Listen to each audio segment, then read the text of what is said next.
This is lesson number 1, and we're going to have a look at understanding the ribbon user interface.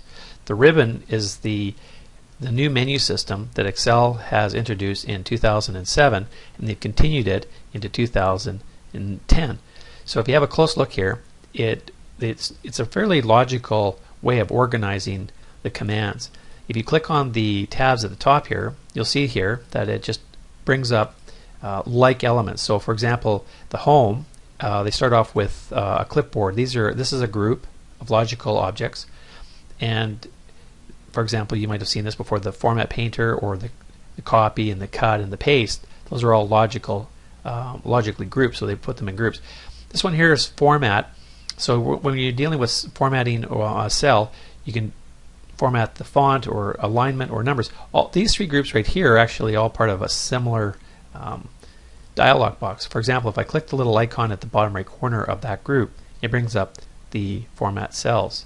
If I go into the alignment and click on it, it goes into the format cells. The only difference is within inside of this dialog box, you'll see this is for numbers, which is here, alignment here, and font, which is here. So what they've tried to do is taken and try to simplify the format cells by putting them into this tab called Home.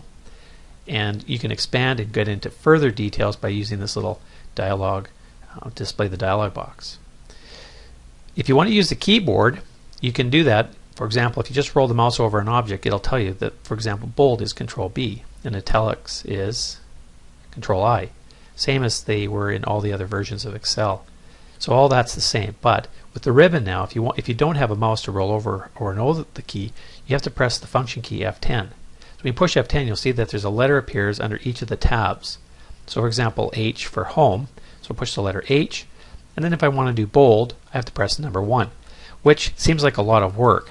But if you press, I'll type something in A1 here, so you can see the difference that I was in A1 and I actually went through the process of bolding that. So using the F10 key, you can do it, but it's a lot of extra keystrokes.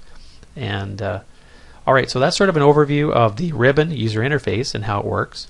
And over the next several videos, we'll be going through a lot of these different objects or elements and having a look at how they work. So we'll see you in the next video.